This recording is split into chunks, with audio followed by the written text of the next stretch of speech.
in which there will be prosperity for the people, together with liberty for the people.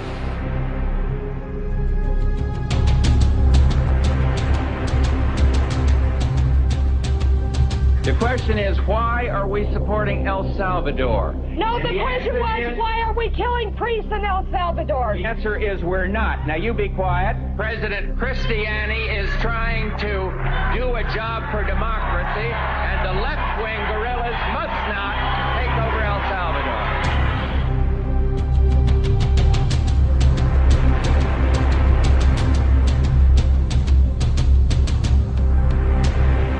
America will not impose our own style of government on the unwilling.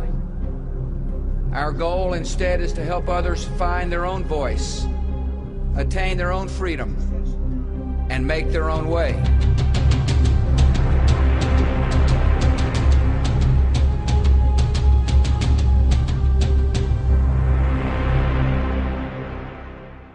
This film is about the struggle of people to free themselves from a modern form of slavery. Richard Nixon, President of the United States, once said of Latin America, "People don't give a shit about the place." He was wrong. The grand design of the United States as a modern empire was drawn on the hopes of an entire continent known contemptuously as the backyard. The extraordinary witnesses in this film describe a world not as American presidents like to see it, as useful or expendable. They describe the power of courage and humanity among people with next to nothing. They reclaim noble words like democracy, freedom, liberation, justice, and in doing so, they are defending the most basic human rights of all of us in a war being waged against all of us.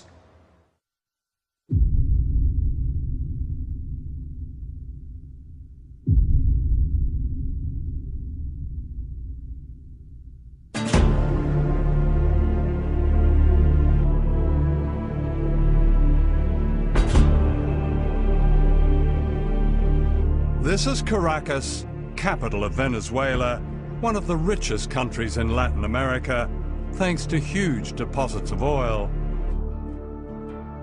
The rich in Venezuela live in leafy suburbs with names like Country Club. Their spiritual homes are Miami and Washington.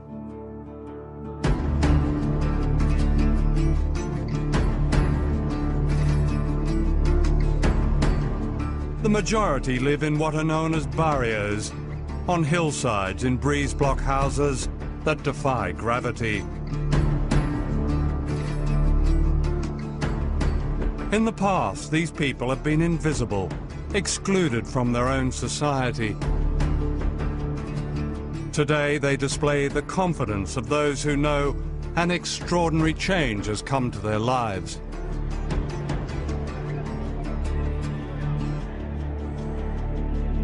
This is Hugo Chavez, president of Venezuela, the voice of the barrios. Chavez and his supporters have won 10 elections in 8 years.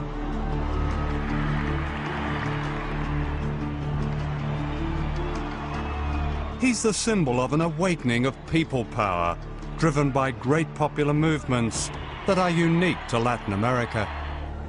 Se acabó el caciquismo de aquellos caudillos adentros, esa falsa democracia de las élites en Venezuela se acabó. It's no surprise that Chavez, with the help of an aggressive media coverage, has become a hate figure in the United States. Because what he represents is another way, and a threat to American domination.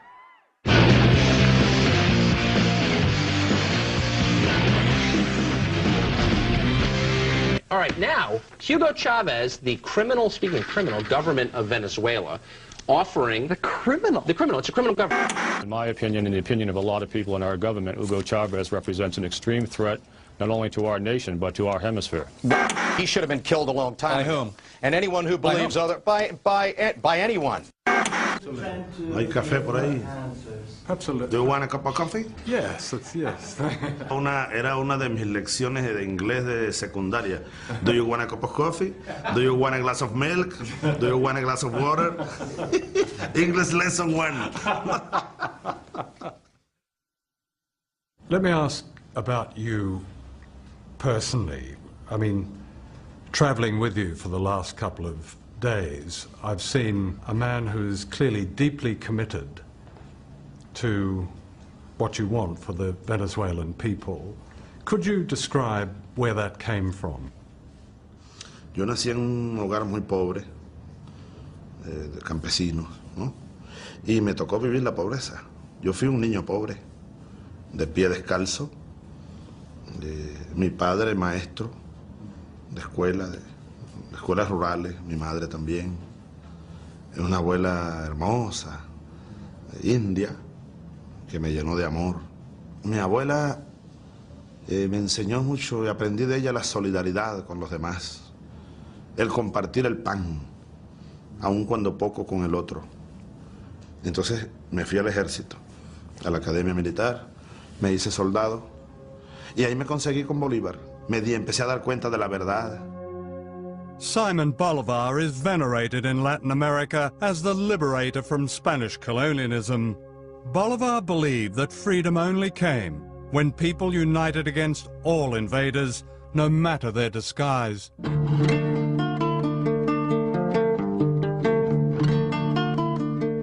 Today, the people of Latin America are again rising up against an empire built on an extreme form of capitalism known as the Washington Consensus. Whole countries have been privatized, put up for sale, their natural wealth sold to foreign companies for peanuts. In Venezuela, they've said, no more.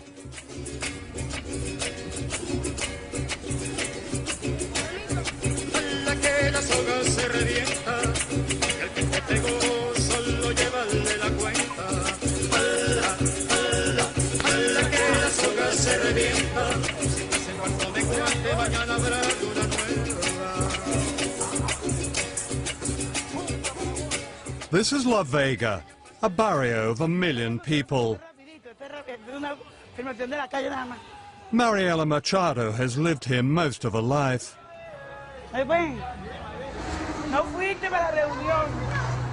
She knows what it's like to be excluded in her own country. Mira, yo tengo un hecho muy concreto. En los mapas, todos estos cerros, las casas que tienen allí, desaparecían áreas verdes. Así aparecíamos áreas verdes antes del gobierno de Chávez. Antes del gobierno de Chávez no nos sentíamos incluidos en la sociedad. This is called a mission. It's a kind of parallel government designed to bypass the old bureaucracy and deliver real benefits to ordinary people.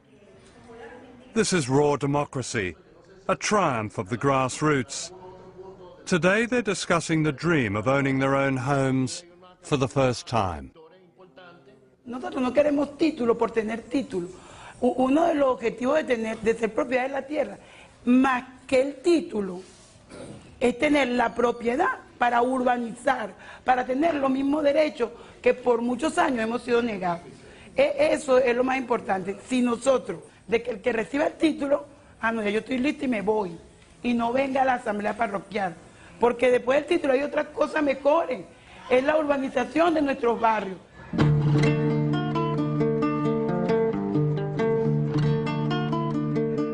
Soon after Chavez was elected in 1999, Venezuelans voted on a constitution, and this little blue book has become a bestseller ever since.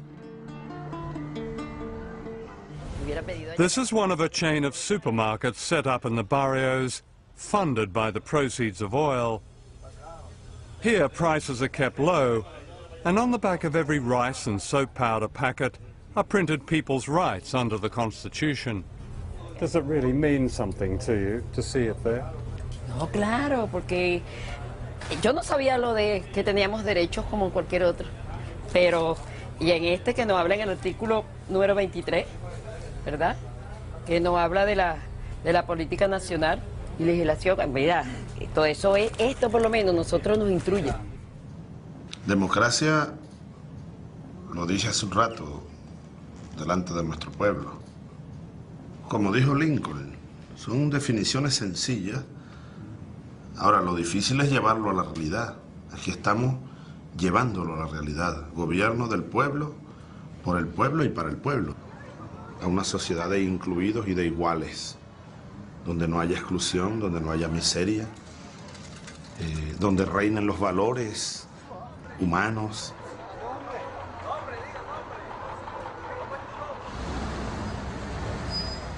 For some of his supporters, Chavez has not gone far enough.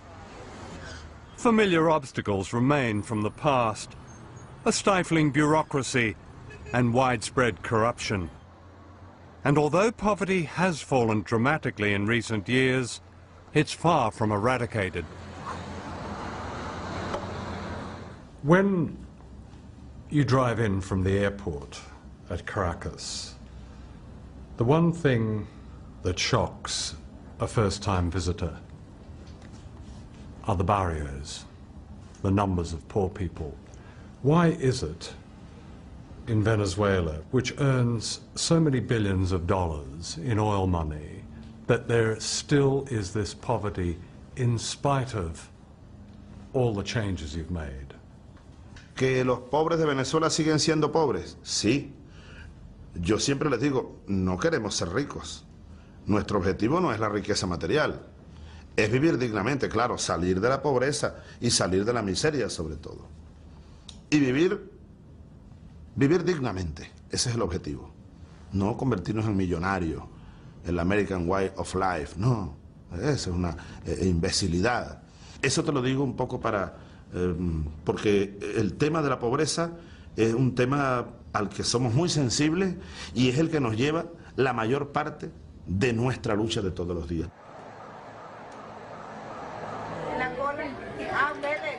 The daily struggle is made easier here.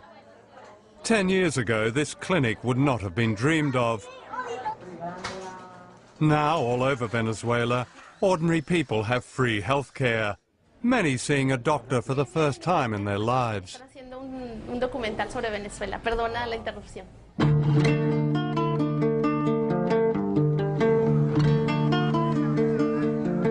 For the first time, children of the poorest have a full day at school and at least one hot meal a day. They're learning history and music and dance, often for the first time, and all of this is free. Under the Constitution, the poorest housewives are now paid as workers.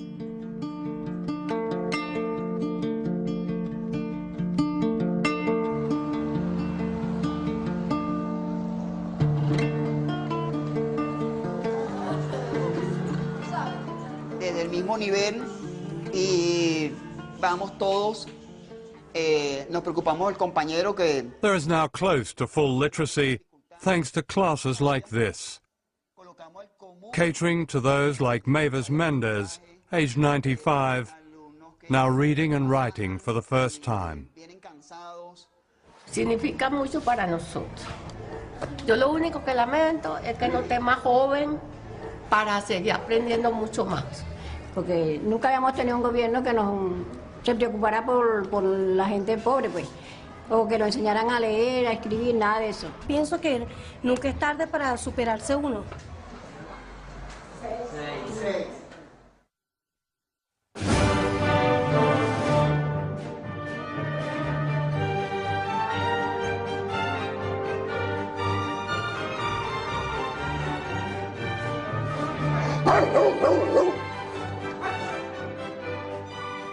This is East Caracas, home to some of the wealthiest people on earth, and what they call here the middle class. I dropped in on John Vink, who agreed to show me around his grand house. Wow, this is such a striking house. Thank you. My goodness. Thank you. Yes. You've been here long, have you? Is this, yes, I did. This is the family home? My family home. We grew up here. John Vink has travelled the world collecting objets d'art. Have you collected all the silverware, chandelier? Is that? Yes, that one I brought from Spain. Yeah.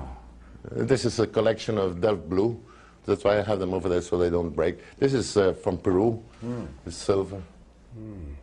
But you're thinking of leaving? Yes. Yes. Why is that? Well, the situation of the country. It's getting day by day worse, and so. Well, in what way? Can you? In the political way. Yeah. We thought that this gentleman that's now in power, that he would change the whole situation, because it was a mess. Yeah. But now it's a whole mess. John Vink's view is echoed by Venezuela's powerful media. Mostly privately owned, it combines banality with hardline anti-Chavez politics. Al regreso, veremos otros peligros en las nuevas decisiones oficiales. Que Venezuela se enrumba hacia un régimen muy similar al que impera en la isla de Cuba. Etcétera. Pero a nivel del gobierno, que es el socialismo del siglo XXI, sencillamente el control total por parte del Estado de la sociedad, pues. I mean, a number of journalists now say, well, there is censorship. They have been censored. How can that be? They speak out every morning. They have their shows every day. They speak out, you know, constantly against the government every day. I mean, how can they say this?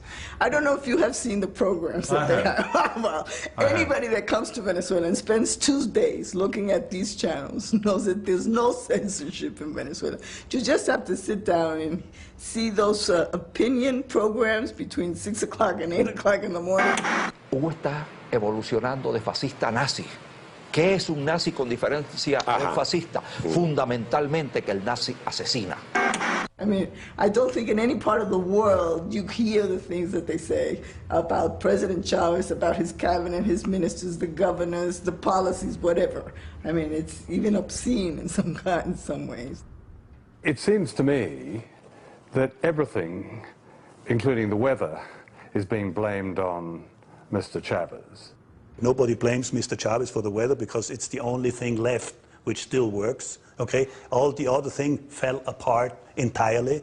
We're talking here 1914, Bolshevik revolution, Russia. This is what's taking place here. And if you go now wait a minute. Look, we're sitting here in your wonderful apartment overlooking Caracas. In Venezuela, you say, es su casa. This is your home. And if you're comparing this with the Bolshevik Revolution, there are no revolutionaries banging on your door, and none of your companies have been invaded. Your good life hasn't really changed. It hasn't changed, has it? Yeah, but as I said before, it is now on a wait-and-see position. If I had come today on a 2-year contract, as I did in 1976, I would fulfill my contract, pack my luggage and go, because I don't see any more future. His critics accuse Chavez of building another Cuba, of being another Castro. And although he recently announced temporary presidential powers that bypass Parliament, he maintains that his aim is solely to speed up reform. The irony is that, unlike Cuba, capitalism has never had it better here. At the Caracas Motor Show, Ferraris and other luxury cars are sold. Smart restaurants and private golf courses and weekends in Miami are booming. What this class has lost is political power over a huge oil economy. I think Venezuela, because it is an oil economy, its middle and upper classes are very much biased towards the U.S. and the American way of life. In a way, they think they are cosmopolitan. They don't feel that they are from this country or that country. They belong to the world. They belong to this kind of privileged people of the world. Miami? Miami, New York, Paris. We adore Miami. Miami is our second home. We discovered Miami because Miami formerly was, you know, it was a village. And we were so rich, you know, we went to Miami and we bought houses, apartments, bungalows, boats, cars, everything we bought in Miami. We were the owners of Miami. And so we are very US-minded. In the old Venezuela, the United States played the part of a mafia godfather. The deal was simple. For supplying endless cheap oil, the Venezuelan rich kept a large slice of the profits. The election of Hugo Chavez ended the deal. Obviously, Venezuela is important because they're the third largest supplier of petroleum. I would say that Mr. Chavez, and the State Department may say this, probably doesn't have the interests of the United States at heart. We have been concerned with some of the actions of Venezuelan President Chavez and his understanding of what a democratic system is all about. Te digo que tratamos aquí de evitar el choque con el imperio, pero era inevitable. Yo fui a Casablanca, le di la mano a Clinton, hasta por teléfono. How are you, Mr. Clinton? How are you, Mr. Chávez? Es decir, nosotros aquí tratamos lo imposible. Hacer una revolución sin chocar con el imperio, imposible.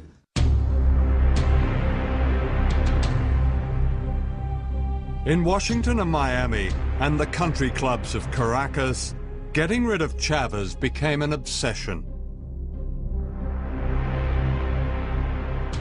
In early 2002, secret plans were laid by the Venezuelan opposition, with the media leading the attack. ¿Usted cree que el presidente de la República está loco? Va llegando el momento en que todos hablemos de la transición. Sin Chávez, por supuesto. Anti-Chavez protesters took to the streets, their anger inflamed by the media. Nunca ha venido alguien tan feo y tan malo como esto. Hugo Satanás Chávez Frías es el anticristo, es el demonio, es el diablo, es diantre, Lucifer. Él es el único que sobra aquí. The campaign to overthrow Chavez came to a head on April the 11th, 2002. An anti-Chavez protest march was called in the center of Caracas.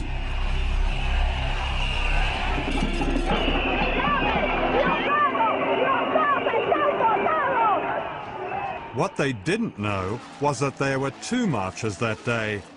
The other one was led by Chavez supporters outside the presidential palace, known as Miraflores. The two rallies were supposed to be kept apart, but then an extraordinary series of events unfolded.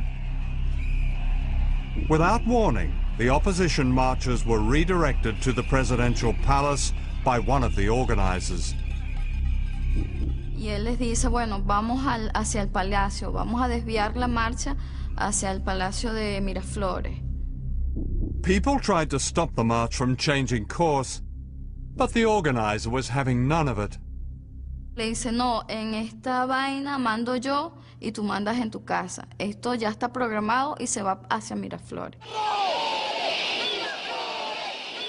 The opposition marchers were suddenly herded towards government supporters. As they approached the palace, shots rang out.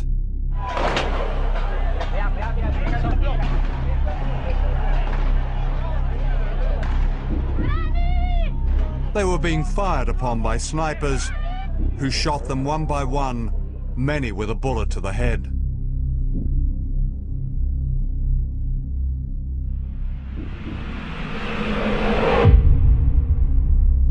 Soon afterwards, these pictures began appearing on anti-government TV, blaming the shooting on Chavez supporters on a city bridge.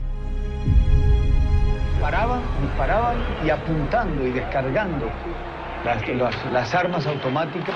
Bueno, eso queda para la historia, pero gracias a Dios que hay estas evidencias.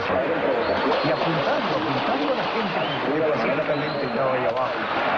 Esto es una salvajada sin nombre. Eso es lo que llaman revolución. However, as this camera angle reveals, there were no opposition marchers on the street below the bridge.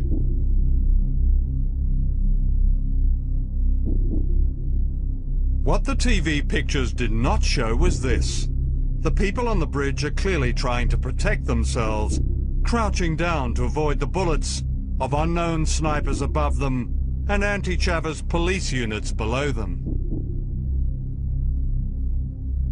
The people on the bridge were actually defending themselves.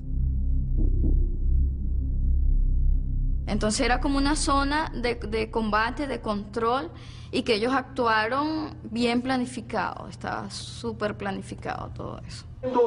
Within hours, these military chiefs appeared on television. They too blamed Chavez and his supporters for the killings. Venezolanos, el presidente de la República ha traicionado la confianza de su pueblo. Está masacrando a personas inocentes con francotiradores. Para este momento van 6 muertos y decenas de heridos en Caracas. Esto no lo podemos permitir. No podemos aceptar un tirano en la República de Venezuela. It was all a setup.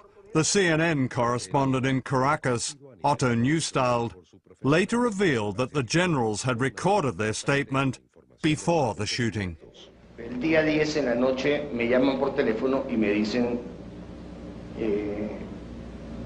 la marcha se va hacia el Palacio de Miraflores, va a haber unos muertos y aparecen 20 militares de alto rango pronunciándose en contra del gobierno de Chávez y pidiendo la renuncia al presidente. En esa prueba ya se habla de muertos cuando todavía no había un solo muerto en la calle y todo sigue como estaba programado. Soon the presidential palace was surrounded by renegade army officers. Inside, Hugo Chavez was delivered an ultimatum: resign or be bombed. One of his cabinet ministers broke the news. Políticamente, que quede en evidencia que esto fue un golpe de Estado. No es que él renunció, pues el presidente no renunció. Okay. No renunció y entonces va preso, porque es un golpe de Estado. Okay. ¿Okay? Que lo sepa el mundo. Que lo sepa el mundo.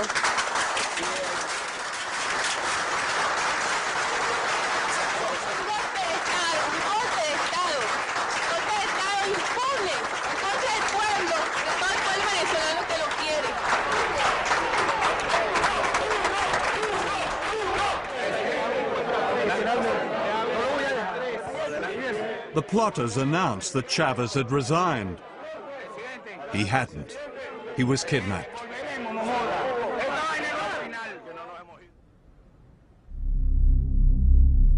The following morning, an unelected dictator was sworn in. He was a leading businessman called Pedro Carmona.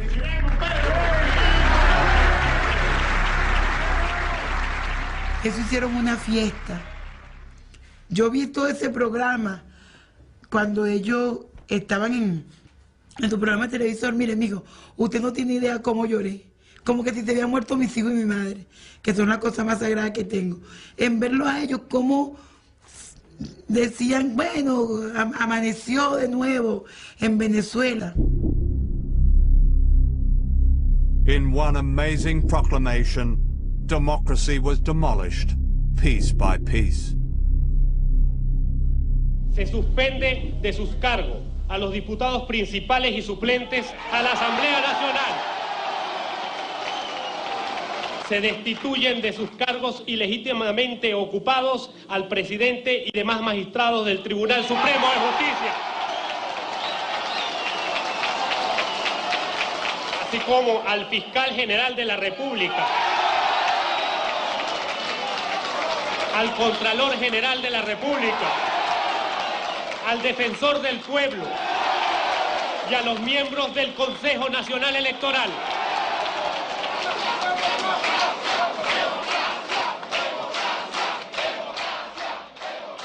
Usted no tiene idea de lo que ese decreto nos hizo. Fue tan fuerte la cuestión, lo que nosotros vivimos en ese momento, porque ya no veíamos al pasado, a la represión, a la lucha por todo.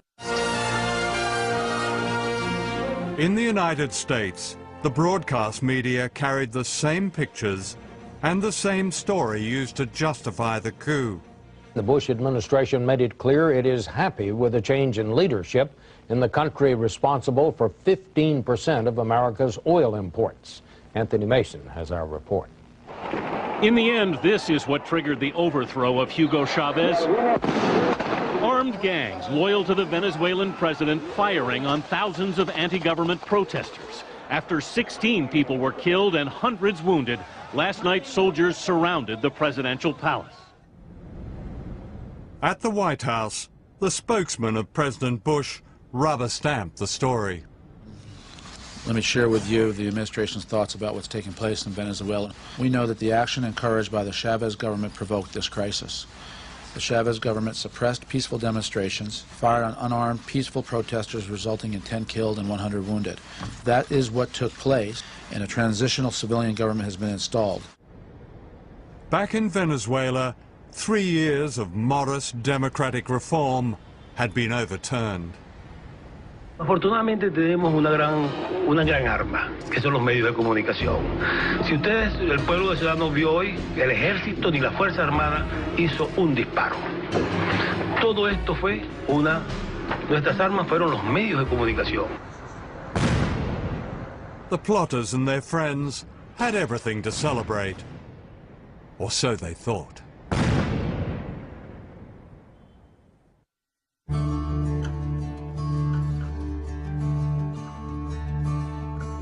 The next morning, distraught people began phoning one of the independent radio stations still broadcasting. Que tanto nos ha costado a los venezolanos. Me duele el alma por mi hijo, por mi hija, por los nietos, por toda esta juventud que va a quedar a la deriva de nuevo, en las manos de los alecos y los copellanos corruptos que llevaron a este país al caos total, sin moral. Se fue la esperanza de un pueblo, se fue la Constitución. Se fue la democracia, se fue la esperanza de los niños. But hope had not gone. The truth began to emerge that the resignation of Hugo Chavez had been faked. His wife, Maria, confirmed this in a call to the radio station. Me dijo, aún después de muerto, quiero que logres que los organismos internacionales le hagan una prueba de grafología a esa firma, si es que existe, porque yo nunca firmé eso. And the people in the barrios started to fight back. Down from the shanties they came to rescue their president. The farther you take my rights away, the faster I will run. You can deny me, you can decide to turn your face away. Queremos a Chávez. Chávez es el presidente de Venezuela y el pueblo lo ama y lo vamos a defender. No matter, 'cause there's something inside so strong. I know that I can make it, though you're doing me wrong, so wrong. You thought that my pride was gone. Oh no, something inside so strong. Hundreds of thousands surrounded the palace, demanding the return of Chavez. Faced by such people power, the army turned. Es que, desde el punto de vista militar, toda la Fuerza Armada, el 98% de la Fuerza Armada en todo el país, ha reafirmado, ha reiterado su lealtad a la Constitución vigente en Venezuela, a la Constitución de la República Bolivariana de Venezuela.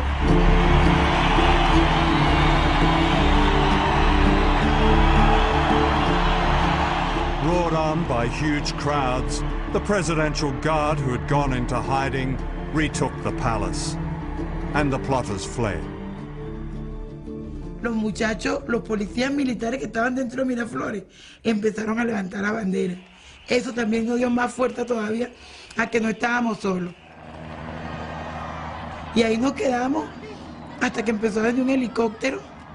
Venía un helicóptero a medianoche que llegó a Miraflores y ahí sabíamos que venía Chávez. Eso fueron una hora de gloria para nosotros en vez que llegaba.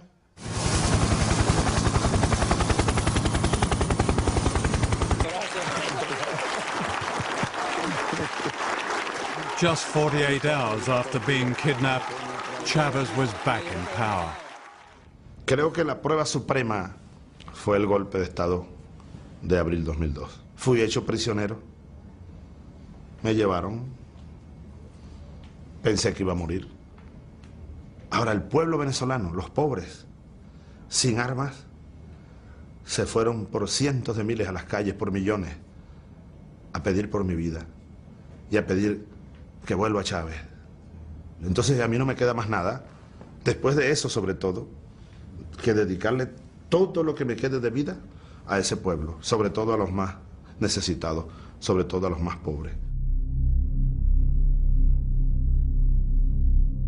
As ordinary Venezuelans celebrated the defense of their democracy, some of the leading plotters fled to Miami, and within days it was clear that Washington had cast its shadow over the failed coup.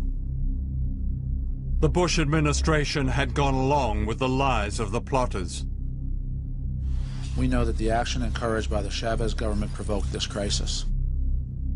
As these CIA documents show, it was fully warned and knew all about their conspiracy.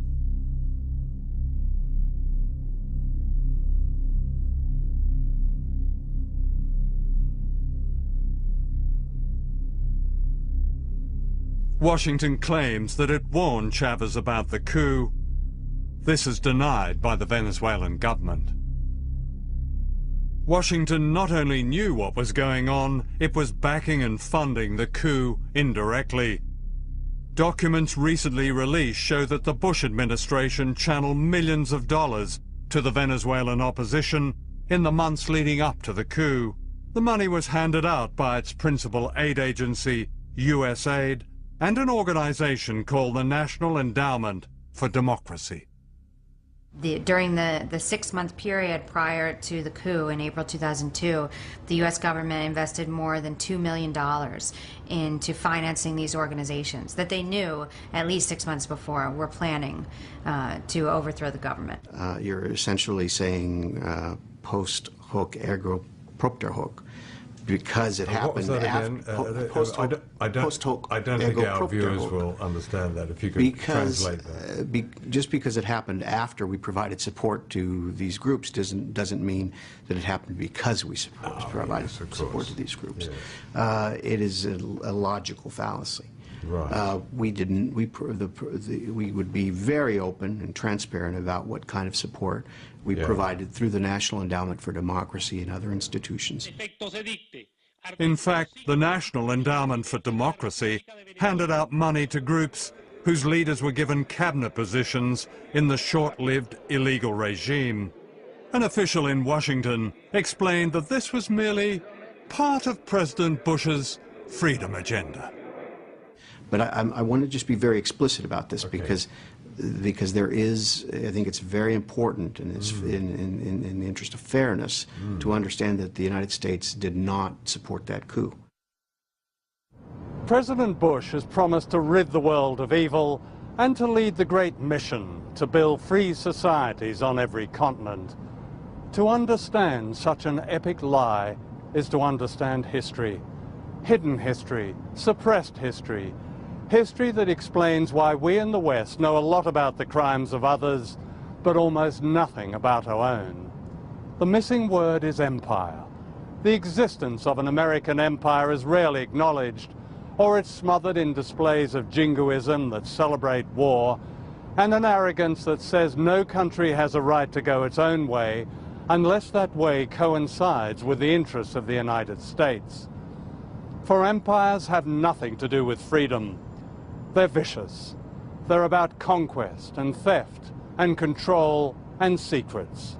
Since 1945, the United States has attempted to overthrow 50 governments, many of them democracies. In the process, 30 countries have been attacked and bombed, causing the loss of countless lives. In my lifetime, the following countries in Latin America have been assaulted by the United States, directly and indirectly. Their governments replaced by dictators and other pro-Washington leaders. One of the first to be attacked was Guatemala. one of the small countries of Central America known dismissively as banana republics.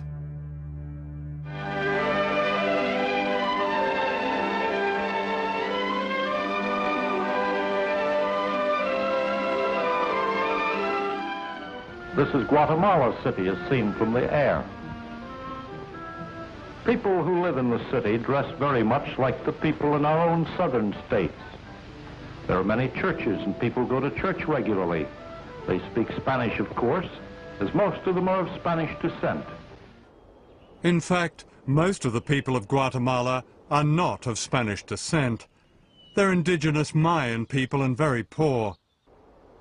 In the 1950s, 2% of the population of Guatemala controlled the natural wealth in collusion with giant US corporations like the United Fruit Company, which dominated banana growing. On the board of United Fruit was John Foster Dulles, who happened to be US Secretary of State. His brother Alan happened to run the CIA. Both were Christian fundamentalists who regarded any opposition as the work of communism and the devil.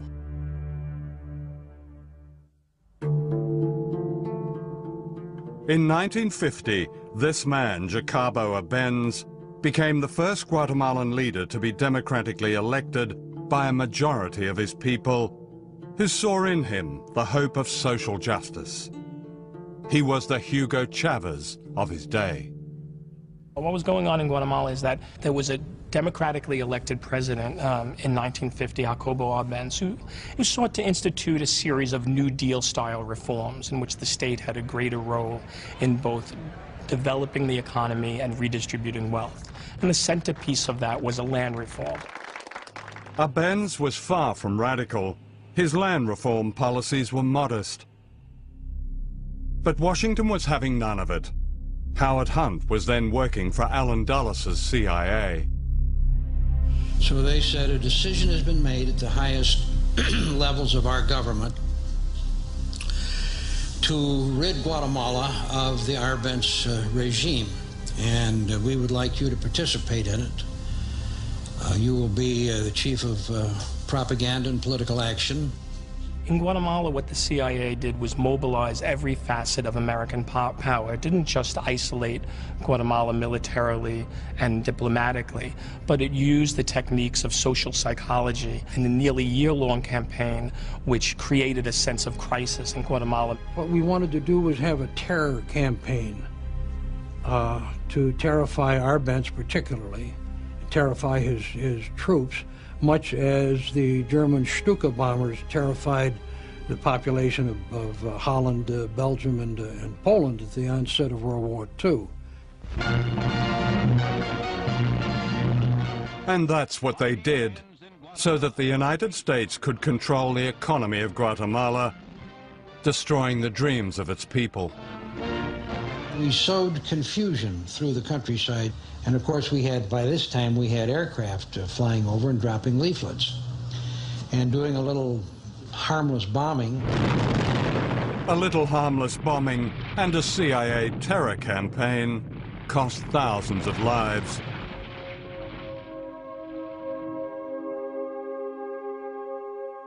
Arbenz, the Democrat now branded a communist, was humiliated, stripped naked, and photographed before being forced into exile.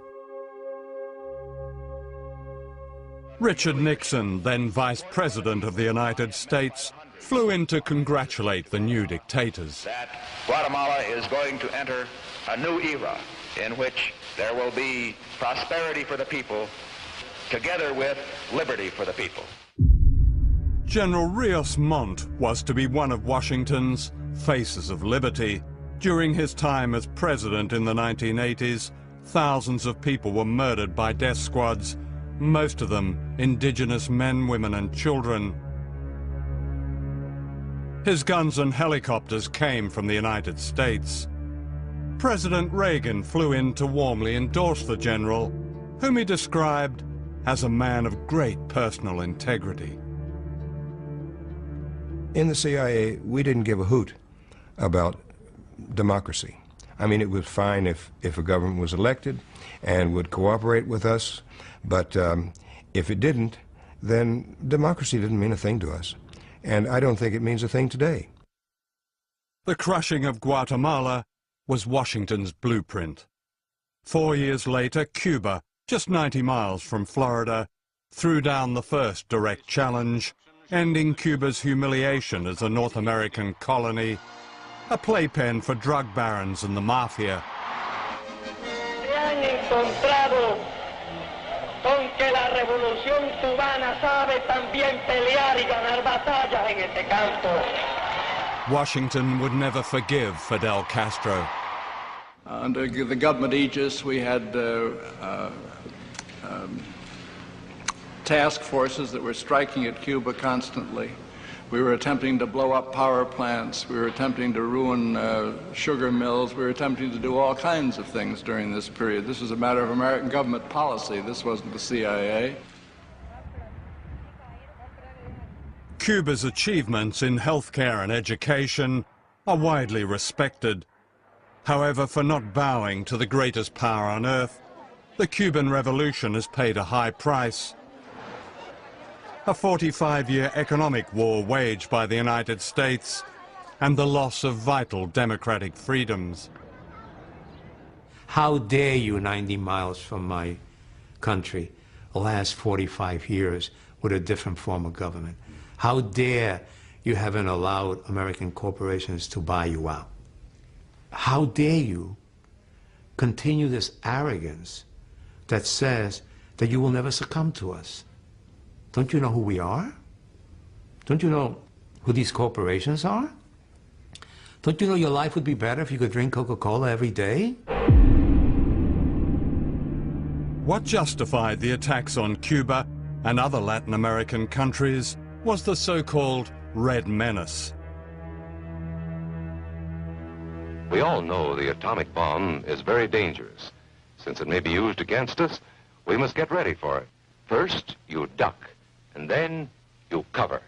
And very tightly, you cover the back of your neck and your face. Propaganda like this excused every American invasion, every toppling of a government, every assassination, every act of terrorism. The real threat was an orchestrated paranoia in the United States that became a super cult called anti-communism. The true goal of the United States government is control. And they feel that if the United States did not control the governments of Latin America, then somebody else would. And the principle of government by the people, for the people, of the people, that is that's just silly.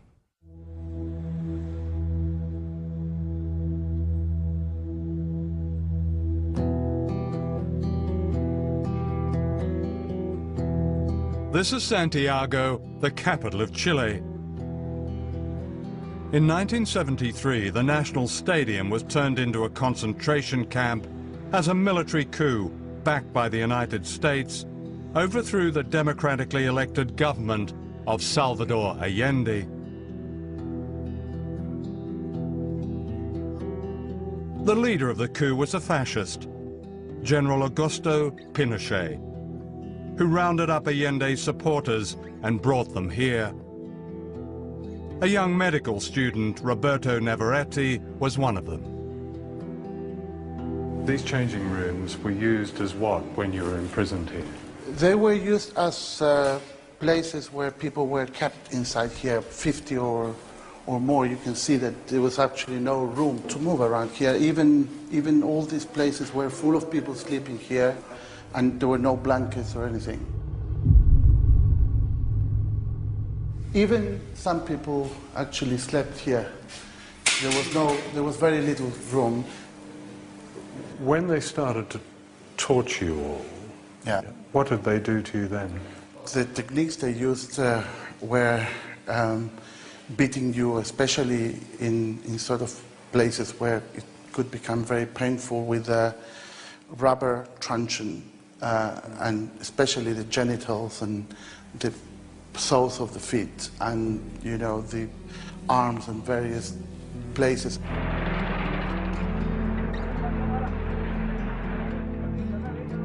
Over 2,000 people were confined here, many of them never to be seen again. Victor Jara was Chile's greatest balladeer. His songs had celebrated the popular democracy of the government of Salvador Allende. He was taken to the stadium, where he was a source of strength for his fellow prisoners, singing for them until soldiers beat him to the ground and smashed his hands. In his last poem, smuggled out of the stadium, he wrote, "What horror the face of fascism creates. They carry out their plans with knife-like precision. For them, blood equals medals. How hard it is to sing when I must sing of horror, in which silence and screams are the end of my song." After 2 days, they killed him. How old were you? I was 18. 18? Yeah. Oh. Does the fear that you experienced then, is that something that imprints itself on the rest of your life? Yes, but we felt it was part of what we were trying to build in this country. What they were trying to build was a just, equitable democracy that took control of Chile's economy from the United States and its proxies. For the invisible people of Latin America, Chile under Allende became an inspiration. In Washington, President Nixon secretly plotted to destroy the Chilean economy. "We're going to make the economy scream," said Nixon. In Santiago, General Pinochet, America's man, sent in his British-made bombers against the presidential palace. It was September the 11th, 1973, a date that held an infamy and irony 28 years later. My wife and our children were at the house, and they had a marvelous view of these planes winging over and then dipping down and sending their bombs into the Moneda. From inside the palace, Allende refused to leave, true to his promise not to surrender the government for which the ordinary people of Chile had voted. He broadcast this last message, then he shot himself. Trabajadores de mi patria, tengo fe en Chile y su destino. Sigan ustedes sabiendo que mucho más temprano que tarde, de nuevo abrirán las grandes alamedas por donde pase el hombre libre para construir una sociedad mejor. ¡Viva Chile! ¡Viva el pueblo! ¡Vivan los trabajadores!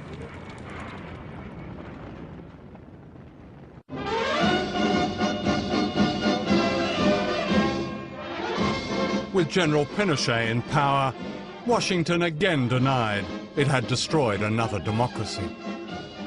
We had no contact with any of the people that carried out the military coup, and therefore the coup that overthrew Allende was done without contact with the United States. A very different story is told by these secret documents.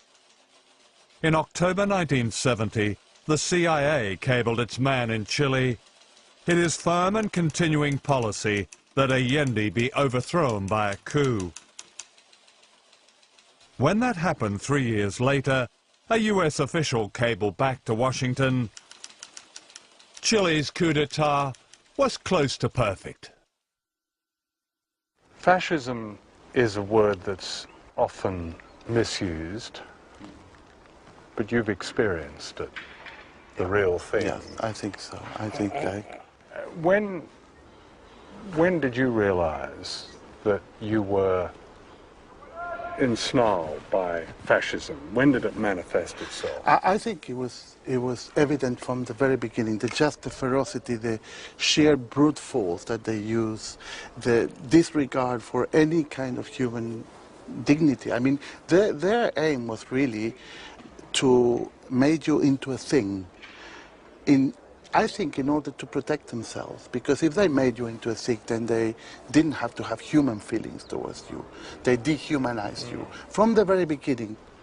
Once again, a Latin American elite was delighted to be rescued by fascism. A country has to be well set, has to be well run, well worked, and see that everyone does the work. Because if they don't, then that country goes to the dogs. And this is the one man that's been able to hold them. I don't believe there's any torturing done in this country. Because you understand one thing. Why torture somebody when you can shoot them?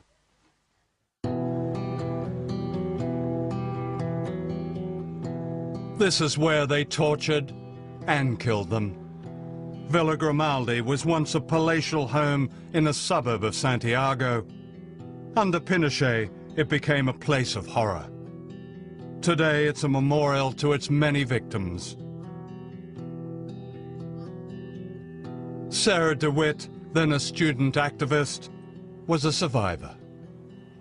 What was the date that you were arrested? Do you remember? Oh, yes. I was picked up on the 3rd of April, 1975, 7 o'clock, on the dot. So the junta had been in power for about 18 months. Yes. So when I realized, someone had put what I imagined it was a gun, on my back and said to me, don't make any noise, don't try to run because we will shoot you. Ah. You are coming with us. In a strange wooden tower like this, in spaces the size of a dog's kennel, people were tortured to death.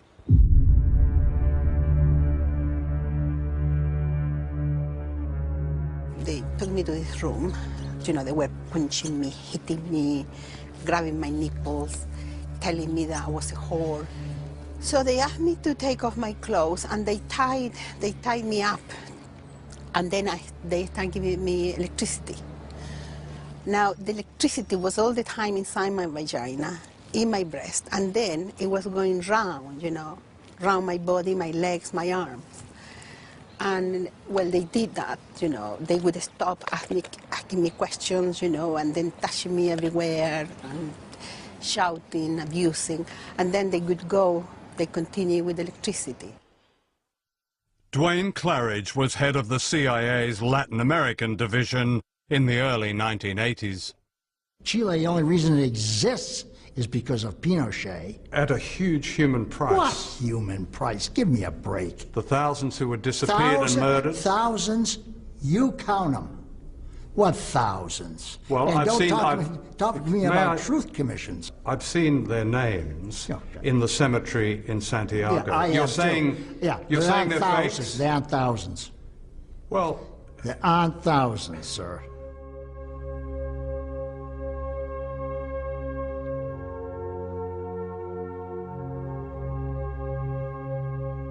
There are thousands, each name documented by human rights organizations, some of them remembered here on the memorial wall at Villa Grimaldi. You have a couple of friends there, like Jacqueline? Yes, I have friends, mainly people from my training. There is a girl there, Jacqueline Drugy, another one, Cecilia Labrin. She was pregnant, Cecilia, 3 months pregnant when they took her. They took another woman, Elizabeth Recas. She was 7 months pregnant. She went missing as well. Doesn't bear thinking about, does it?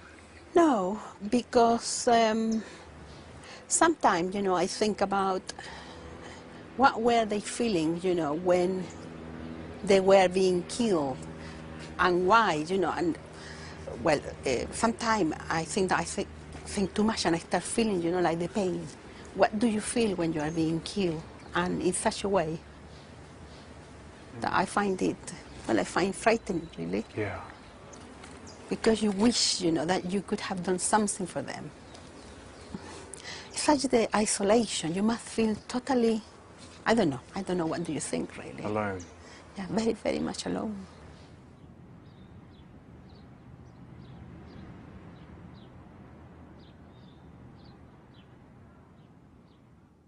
It was a period in which almost everybody in the present situation regards as a dark time in which the CIA played a major role. That's right. They played a major role in overthrowing, what's his name? What's his name was Salvador Allende. Yeah, fine. Okay. He was democratically elected. Right, okay. Is that okay to overthrow a democratically elected government? Is it okay? It depends on what your national security interests are. Are you denying that Pinochet caused huge suffering in that country? I am huge, I don't buy. That he committed crimes, I agree. But it's worth it. Huh? Is that what you're saying? Those crimes are worth it? Yeah. Sometimes, unfortunately, things have to be changed in a rather ugly way. Levántate y mira la montaña, de donde viene el viento, el sol y el agua. Tú que manejas el curso de los ríos. By the late 70s, most of Latin America was controlled by dictators, including those like Pinochet, who were openly fascist. All of them were backed, directly and indirectly, by the United States. They sent their henchmen to be trained here at the School of the Americas in Georgia. Officially, it was described as little more than a Boy Scout camp, teaching American values such as respect for human rights. In fact, from these manuals were taught interrogation and torture techniques. Major Joseph Blair taught at the School of the Americas in the early 1980s. The doctrine that was taught was that if you want information, you use physical abuse, you use false imprisonment, you use threats to family members, you use virtually any method necessary to get what you want. Torture? And killing. Killing? Killing. If there's someone you don't want, you kill them. If you can't get the information you want, if you can't get that person to shut up or stop what they're doing, you simply assassinate them, and you assassinate them with one of your death squads.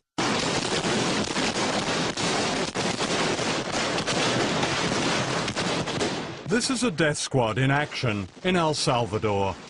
Actually, it's the National Police, many of whom were trained at the School of the Americas. Here on the steps of San Salvador Cathedral, they're gunning down mourners attending the funeral of Archbishop Romero, who was murdered as he said Mass on March the 23rd, 1980. This man, Robert d'Aubusson, gave the order to kill the Archbishop. Major d'Aubusson was Washington's dirty secret in El Salvador. He was trained at the School of the Americas. According to the Truth Commission and a whole swathe of human... Well, come on, John. This is where we're going. You're wasting my time. That's all bullshit.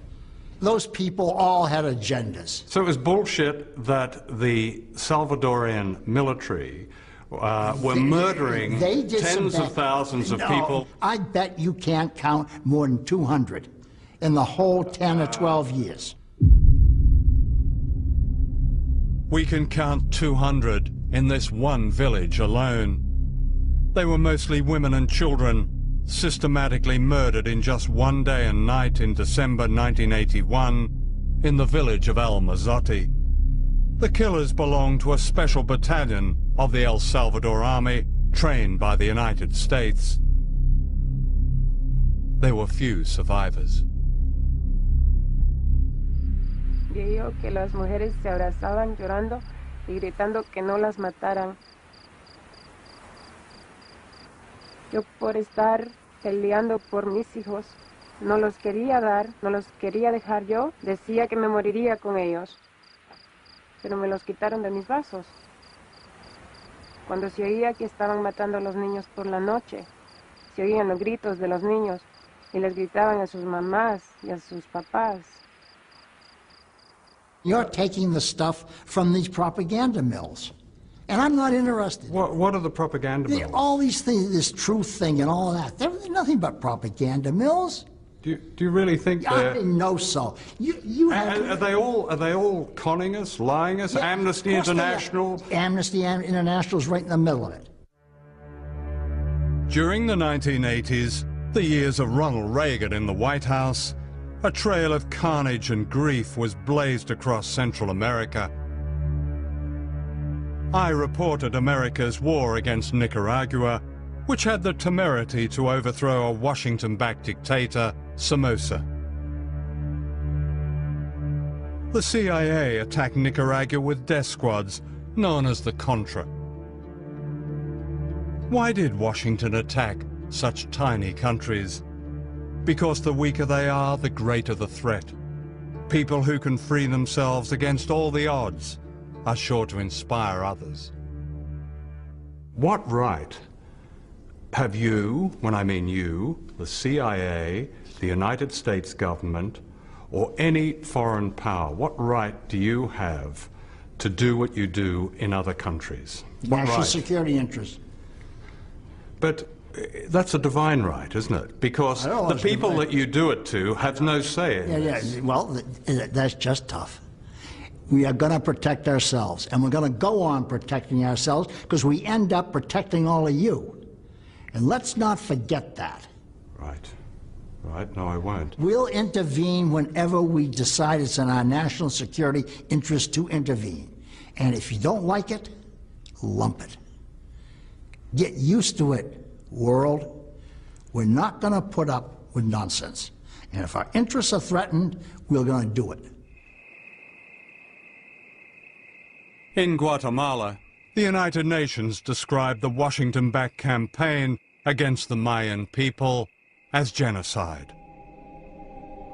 An American Roman Catholic nun, Sister Diana Ortiz, experienced this at first hand as a missionary. In 1989, after speaking out about the brutal treatment of the indigenous people, she was kidnapped. In 1989, November 2nd, I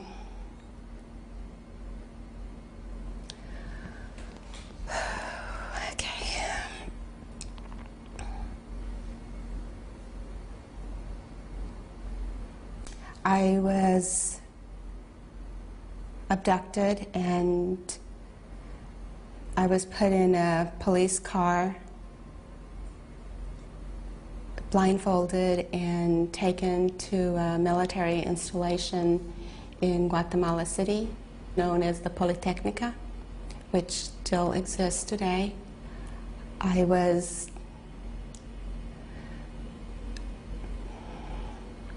taken to a basement, and I still remember to this day, upon entering the building, the clandestine prison, hearing the screams of people being tortured. Can you stop? For 24 hours, she was tortured and gang raped. During her ordeal, she identified the leader of the gang as a fellow citizen of the United States. I came out a totally different person, but also with new eyes and more attuned to the hurting, the brokenness, the oppression, the deceit of my government. I've heard people say that what happened in Abu Ghraib is an isolated incident. And I have to just shake my head and say, you know, are we on the same planet? You know, aren't you aware of our history? You know, isn't history taught in the classroom about, you know, the role of the U.S. government in human rights violations? By the late 1980s, Washington's policy changed. Dictators like Pinochet were seen as an unnecessary embarrassment. A new and innovative way of controlling nations was launched. Good morning and welcome. It's good to have you all here to help celebrate the launching of a program with a vision and a noble purpose. The National Endowment for Democracy is, just as we've been told, more than bipartisan. The establishment of the National Endowment goes right to the heart of America's faith in democratic ideals and institutions. It offers hope to people everywhere. Like any new brand, it had a snappy name, Democracy. It was largely fake, an illusion of marketing and spin. This brand of democracy meant that whoever you voted for, the policies would be broadly the same, and your country's economy would be in step with the United States. Washington would be your closest friend, or else.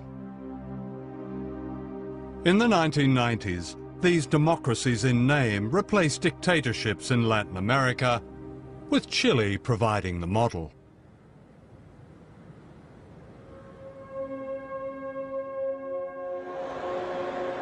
This is the commercial center of Santiago, Chile. On the surface today, everything seems normal, modern, prosperous. To the Bush administration, Chile is the very model of economic success. A laboratory experiment, according to the magazine Business Week. Much of life has been privatized. There are now billionaires, and the rich are getting richer. Pinochet fixed the country. Who says? The United States? No. The World Bank says, the Inter-American Bank says, everybody says it. He brought about an economic miracle in Chile. And I'm saying he had the brains for it, but he had the brains to hire all these people, Chileans, who had studied at the University of Chicago, who knew something about real economics. Real economics were advocated by Milton Friedman, an extreme right-wing economist at the University of Chicago. Friedman was invited to perform his laboratory experiment on the economic life of Chile. The families of the tortured and disappeared were silent witnesses. Without irony, he called his experiment shock treatment. Please be seated. Well, thank you all very much. It's an honor for me to be here to pay tribute to a hero of freedom, Milton Friedman. He has used a brilliant mind to advance a moral vision. We have seen Milton Friedman's ideas at work in Chile, where a group of economists called the Chicago Boys brought inflation under control and laid the groundwork for economic success.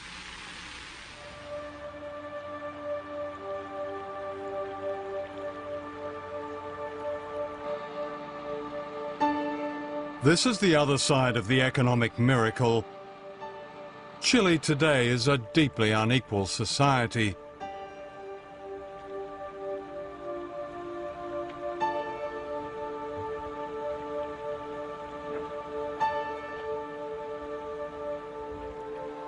This shanty town is just minutes from Santiago's smart hotels.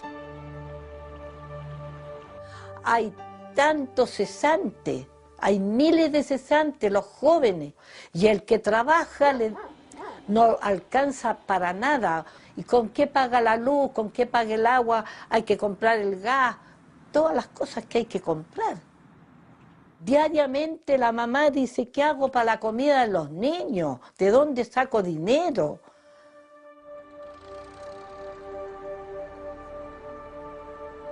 We found this couple living and freezing in the shantytown. They're homeless and have a week-old baby. Si usted puede describir un poco cómo es vivir en estas condiciones. Para empezar, el frío en la noche. Difícil. El frío en la noche es súper difícil. Por mi guagua tenemos que prender la cocina. ¿Cuánta gente en Chile vive de esta manera? En realidad, yo creo que mucha. Mucha gente. Y en peores condiciones que nosotros. Pero hay gente que no, simplemente no recibe ayuda porque no nomás, porque no hay ayuda para... ¿A dónde se van a ir entonces? A la calle. Vamos a dormir en la calle otra vez. Pues, ¿Ya hemos dormido en la calle? En el extranjero, en Europa y en Estados Unidos y en otros lugares se dice que Chile tiene una reputación como un país rico, acomodado. Sí. ¿Qué es lo que ustedes dicen a eso? Sí, yo creo que puede sí. ser, es verdad, pero Es para verdad, la gente pero que... eso es para la gente que tiene, no para nosotros. Chile is a democracy now, in theory. A complicated voting system splits the vote and discourages real reform. It's a product of General Pinochet, based on a constitution that's also a product of Pinochet. The general may be dead, but the power of the military remains.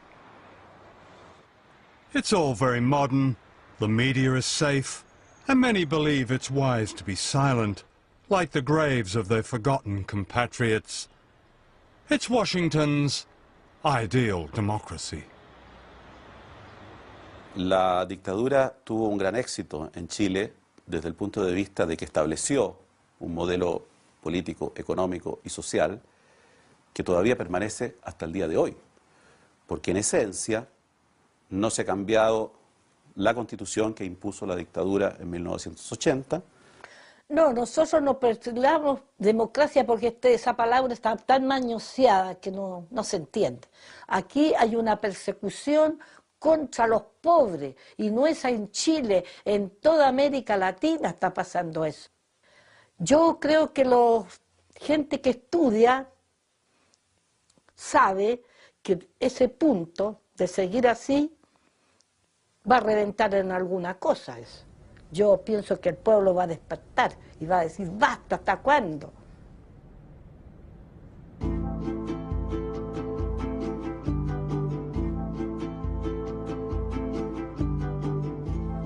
This is Bolivia, another laboratory experiment.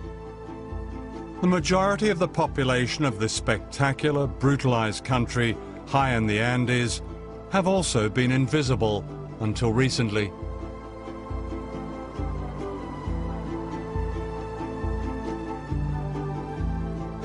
The indigenous people, the Aymara and Quechua, carry memories of a culture and civilization and wealth long before the Spanish arrived 500 years ago. They remember how a single hill of silver underwrote the entire Spanish Empire, while they became the poorest.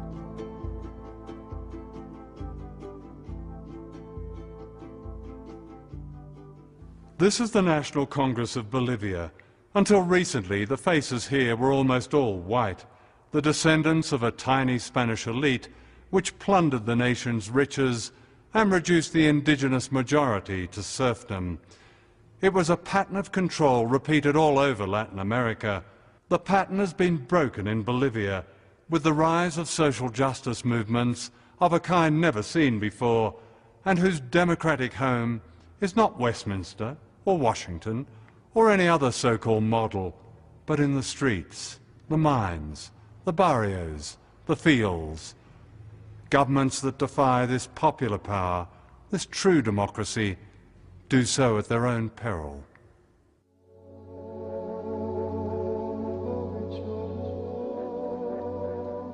This is El Alto, the highest city on earth, and perhaps the poorest.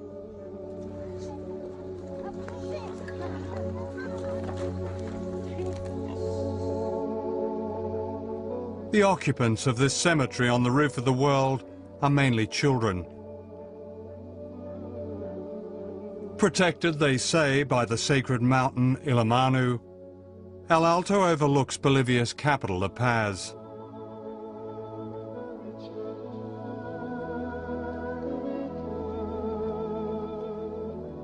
Juan Delfin, a priest and a taxi driver, has lived here for most of his life.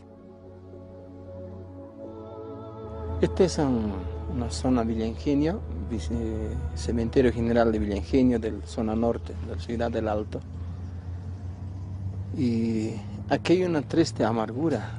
Hay de todo tipo que están nuestros hermanos, nuestros niños, nuestras hijas, nuestros abuelos y abuelas muertos que están simplemente enterrados. Vemos lo que está, ¿no? Hay incluso una familia, se envenenó toda la familia por falta de trabajo, por falta de economía. Primero el esposo lo envenenó a su esposa, a sus hijos, y él también se envenenó. Hay casos que hemos visto así. When I first came to Bolivia in the 1960s, El Alto barely existed. The million people living here are peasants run off their land and miners made redundant by policies similar to those imposed in Chile. Infrastructure that didn't make a quick buck was privatized. The message was clear: sell it, strip it, or scrap it. The indigenous people were scrapped. ¿Por qué? Nos preguntamos. Si yo era rico, si soy boliviano rico y nacido, pero ¿por qué estoy pidiendo la limosna? ¿Por qué? Si teníamos mar por un lado, ¿no? Si teníamos plata, oro, todo teníamos. Entonces, ¿por qué seguimos sufriendo?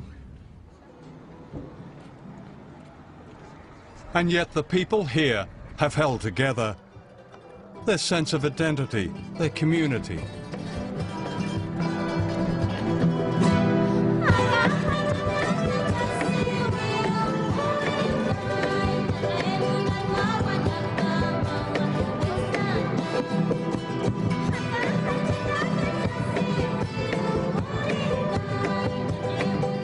In the year 2000, the people of Bolivia's second city, Cochabamba, fought an epic struggle to win back their most basic resource, water, from a foreign consortium dominated by the American corporation Bechtel.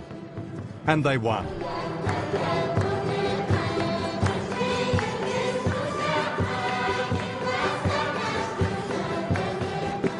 Three years later, in 2003, Bolivia's power brokers were about to get another shock. This is Gonzalo Sanchez de Lozada. Known as Goni, he was brought up in Washington. His English is better than his Spanish. They knew him here as El Gringo. Yo lo veía un gordo sentado en una silla de ruedas, que es de oro, ¿no? Y soberbio. Entonces yo pienso que él era soberbio, tal vez por el poder que tenía, ¿no? Que era su riqueza. When Goni was elected president of Bolivia in 2003, he backed a law that amounted to a fire sale of the country's resources. Almost everything was up for grabs, including Latin America's second biggest gas reserves. De un de repente sabemos que tenemos gas y se está vendiendo al otro extranjero y tiene que ir a Estados Unidos, tan grandes, y mientras yo me estoy cocinando con leña. Entonces empieza la guerra desde ahí, y bloqueamos, manifestamos y paro hasta que nos responda. The people of El Alto fought back, blocking the roads leading into La Paz.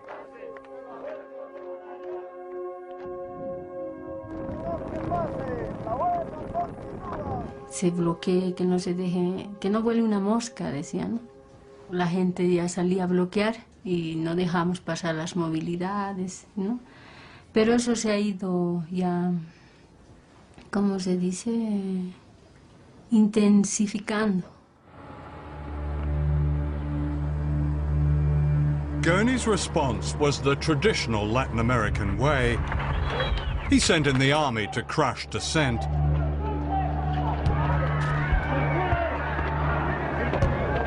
Scores were shot dead.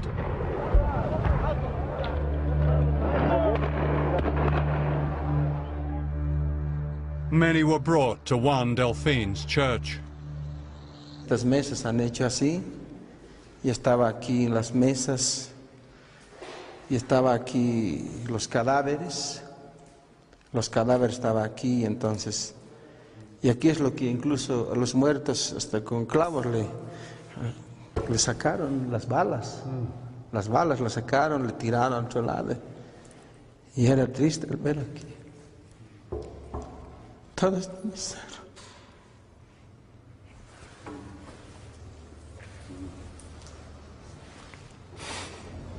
Todo eso era lleno aquí, puros doctores, estaba lleno, estaba aquí, ninguna gente, pero el olor era harto. Y como quedaron huérfanos los aguas, lloraban ahí, gritaban ahí, papá, papá, papá.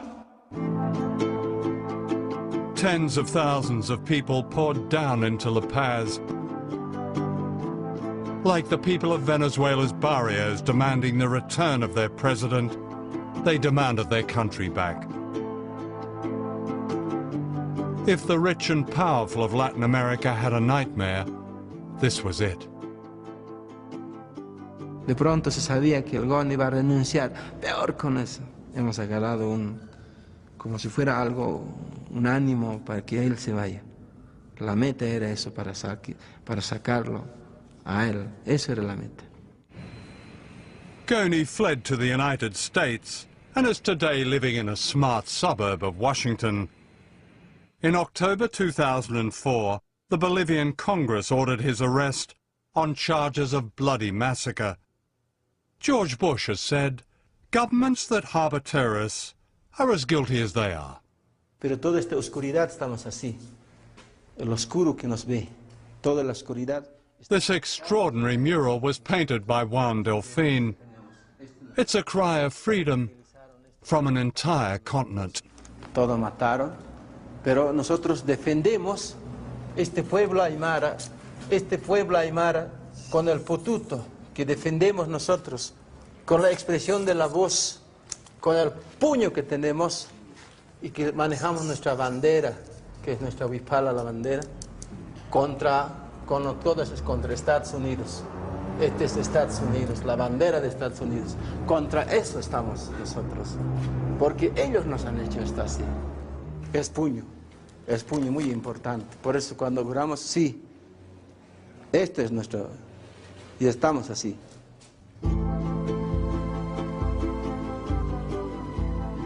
In 2005, the people of Bolivia took an historic step. For the first time ever, an indigenous person was voted president in a landslide. Like Chavez in Venezuela, Evo Morales offered a new democracy and a new beginning. Quisiéramos que todos empecemos a trabajar. Se acabó las fiestas, se acabó la luna de miel, ahora es trabajo permanente para cambiar nuestra Bolivia. Sin duda que está creciendo, se está propagando por todo el continente de América Latina, el Caribe, pero sobre todo en Sudamérica. Yo me la paso recorriendo esta América Latina desde Buenos Aires hasta Brasilia, Montevideo, La Paz, y por todos lados hay un fervor desatado, hay un fervor. In Latin America, there's now a host of leaders offering new beginnings. Of course, history is crowded with heroes who offer new beginnings. The respectability of great power and its games and deals and plunder always beckon. If these new leaders succumb, their biggest threat may not be from Washington, but from the people on the hillsides. I was born by the river in a little tent. Oh, and just like the river I've been running ever since. It's been a long time coming, but I know a change gonna come. Oh, yes it will. It's been too hard living, but I'm afraid to die. 'Cause I don't know what's up there beyond the sky. It's been a long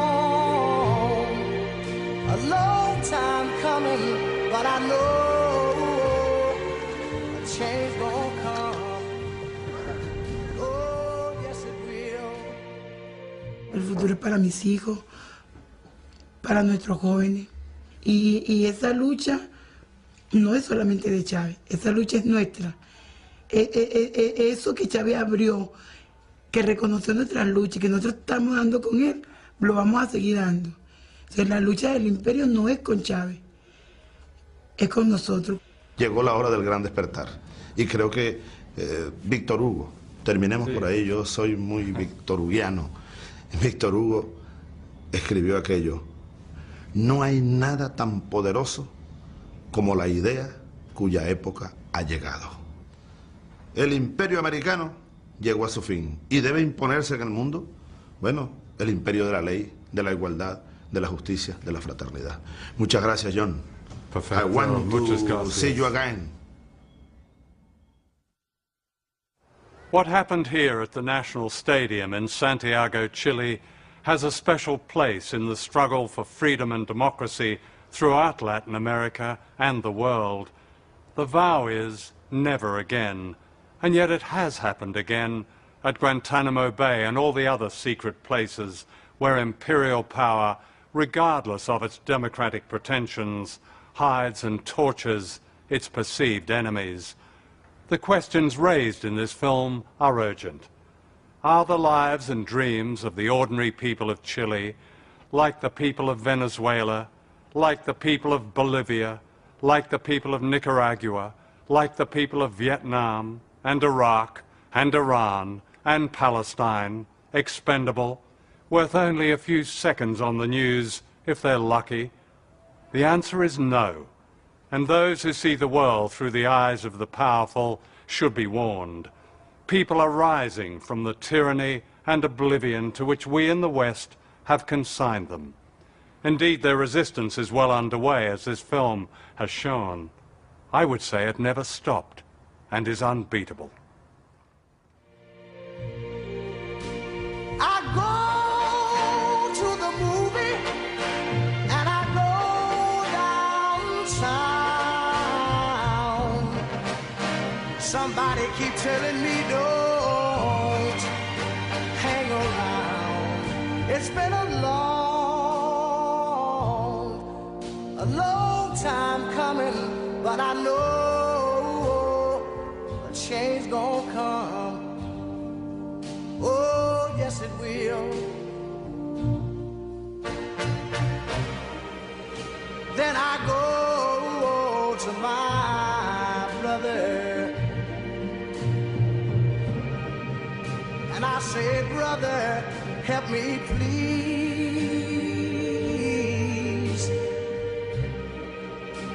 But he winds up knocking me back down on my knees. Oh, there've been times that I thought I couldn't last for long, but now I think I'm able to carry on. It's been a long time coming, but I know change gonna come.